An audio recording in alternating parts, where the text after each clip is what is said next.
kayo dyan, maraming salamat at nagsama na naman tayo ngayong linggo para mamasada ng mga magagandang istorya. Ito po muli ang inyong Mr. Fu, kasama siyempre ang aming jeepney at ang aking driver na si Kennedy. Ay, Kennedy? Hindi si Mang Kennedy ito, parang lumusog ka ata. Naku, hindi, asa ba si Mang Kennedy? Ayun, Mang Kennedy! Ano ka ba naman? Nandiyan ka pala. Napahiya tuloy ako sa kanila. Nandiyan ka pala. Hindi pala si Mang Kennedy. Naku, pasensya na po mga kaibigan. But anyway, eto, halika na. Mamasada na tayo ng mga magagandang istorya. O, halika na. Mang Kennedy, let's go! Let's go! Tan, tan, tan. Magpagasolina ay di biro. Subukan ng tipid device na ito. Hoy, Mang Kennedy, ginagawa nyo? Bakit yung pinapaypayan niyang tangke ng gasolina, ha? Ano, no? Ano? Para makatipid. Para dumami. Ano? Nakakadami may pagpaypay sa gasolina talaga to si Mang Kennedy. Ako ata dapat ang paypayan nyo at hihimatayin ako sa inyo. Ay, nako, Mang Kennedy. Alam kong mahal ang gasolina, pero hindi naman ata tama yung paypayan nyo yan. Halika, maghanap tayo ng ibang paraan para makatipid tayo. Ha? Halika na nga. Pati pa may pay, akin na nga yan. Ha? Para po. Napakasimple lang ng buhay sa mga gasolinahan. May darating na motorista, magpapakarga ng gas, kakargahan ng gasoline boy, magbabayad, susuklian. Aalis, may darating. Pero hello, kapag ang motorista na ang tatanungin mo, hindi simpleng buhay yan. Kasi nabubutas na ang bulsa nila sa pataas na presyo ng gasolina. At pag tumaas ang presyo ng gasolina, alam na nating magtataas na rin ang iba pang mga bilihin. Classic na yan, paulit-ulit na nating naririnig. Pero totoo, kaya kasabay ng pagtaas ng mga ito, ang pagtaas ng presyon ng mga tao. Wala naman kasi silang choice kasi hindi aandar ang sasakyan nila kung walang gas. Tingnan nga natin kung mapapababa ng presyon nyo ito. Ilan na kasi ang nangahas na mag-invento ng mga gas-saving device. Makikita natin ang mga ads niyan sa dyaryo o kaya naman sa mismong talyer. Pero o may effect ba yan? Let's see. Ayon sa ilang magazines ng early 90s, isang car wizard itong si Mr. Danilo Wenicke. Napapaganda niya raw ang forma takbo ng iba't ibang klase ng sasakyan. 15 years ago, nang ma-invento niya ang Gas Save Power Injector Plus. Ito ay isang cylinder na kinakabit sa makina ng sasakyan. May 5 klase ito. May pang tricycle, kotse o kahit pa truck.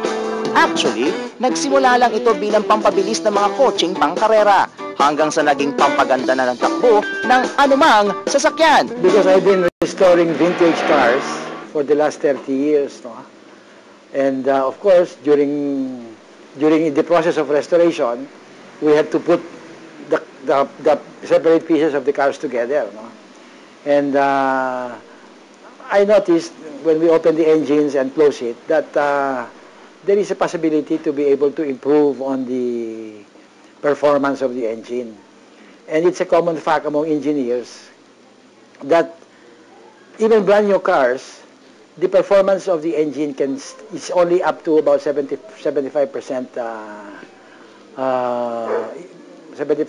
of its potential. No? There is always room for improvement. Isa si Jess sa mga nagpakabit na nito. Well, 3 buwan pa lang siyang gumagamit ito, pero bumilib na daw siya agad. Pareho, yes. I started yung akin munang isang service ko dahil siyempre una natatakot ako eh. Ayokong palagyan yung bagong kotse. So yung service ko muna na medyo hindi masyado maganda ang takbo, yun ang pinalagay ko muna. After mga 1-2 weeks, pinalagay ko na yung isang kotse. Sumukang nag-enjoy siya, 2 sasakyan niya agad ang pinalagyan. Gumanda raw ang takbo ng sasakyan niya at ang laking tipid daw sa gas. Yung sa akin, it varies depende on where I drive really. So I'd say yung pinakamagandang natipid ko siguro is between mga 30 to almost 40% natitipid ko. So between 20 to 30, depende sa gas. Flexible din daw ang device na ito, hindi mapili. This particular gadget can be used today for your gasoline engine and tomorrow transfer it to your diesel truck. Pwede, no? Now on sizes, that's where we have different sizes. We have 5 different sizes. We have for motorcycles, no? We have the regular model, which is usually used for cars. We have the large model, which is ideal for SUVs.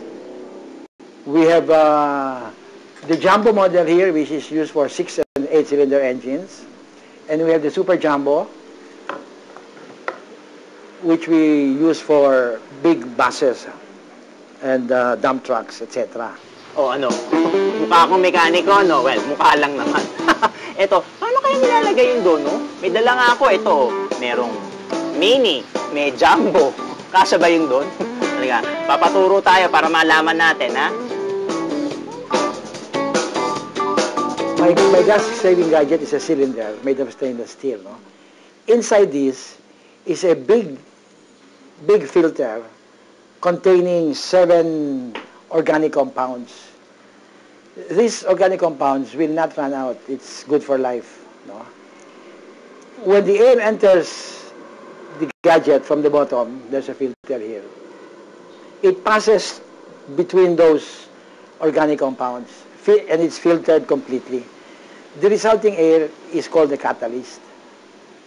The catalyst vaporizes the fuel, because this is installed on the intake manifold. In the intake manifold, that's where the fuel and the air mixture comes in on the way to be burned. No? So my gadget will mix with the fuel and air mixture, vaporize the fuel completely. It will clean the combustion chamber, remove all the carbon deposited there, and it will be a fuel additive. It will, in other words, it will enhance the octane rating of the fuel. O, naintindihan nyo ba? Okay, may scientific explanation na. So, paano nga makakatipid ng gas? I'm sure yun ang mahalaga sa inyo. It will improve the combustion. The key to engine performance is combustion. No? So, if you improve the combustion, you get, number 1, added power. Number 2, you get additional mileage. Yun ang savings. You get more mileage for the same amount of gasoline. No? Number 3, it will remove pollution by 95%, and it will lengthen engine life by 30 to 40%. So it improves on the internal combustion, which is the key. The same as the human body. The key to our well-being is good digestion. If we digest our food properly, we get all the nourishment that our body needs. So, convinced na ba kayo? Tulad ng lagi naming sinasabi, nasa inyo na yan. 4,000 pesos to 10,000 pesos daw ang bawat isa. Depende sa size na bibilhin. Kasama na dyan ang pagkakabit. Mga 5 taon daw ito magagamit. Aminado si Mr. Wenicky na nakuha niya ang idea ng imbensyong ito mula sa mga nauna ng mga naimbentong gas-saving device. Pero iginiit niyang in-improve niya ito. Aprobado raw sila ng Department of Trade and Industry na magbenta nito. Itinuturing daw itong isang ordinaryong produkto na pwedeng bilhin kung gusto o dedmahin kung ayaw. Gusto man daw niyang ipilit ito sa gobyerno na gawin itong requirement sa lahat ng sasakyan. Hindi niya kaya, hindi kaya ng powers niya. We don't expect to get any government endorsement. No? We understand their position. If they endorse a particular product, they might be suspected of getting into the business. No? But